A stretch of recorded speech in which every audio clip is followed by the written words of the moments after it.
আহতদের নিয়ে, তাদের ক্ষতিপূরণ দেওয়া নিয়ে যদি রাজনীতি যারা করে তাদের কিয়ামত ঘটাই দেব। কিন্তু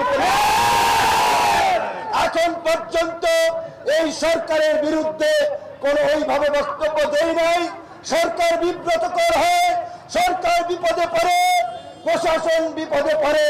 এই কারণে সবসময় আমরা বলেছি এই মুহূর্তে সরকার এবং প্রশাসনকে সহযোগিতা করে দেশে আমাদের স্থিতিশীলতা আনতে হবে, আমাদের রাজনৈতিক ঐক্য ধরে রাখতে হবে, জুলাই গণহত্যার বিচার করতে হবে, রাষ্ট্র সংস্কার করে বাংলাদেশকে একটা গণতান্ত্রিক, মানবিক এবং কল্যাণ রাষ্ট্রে পরিণত করতে হবে।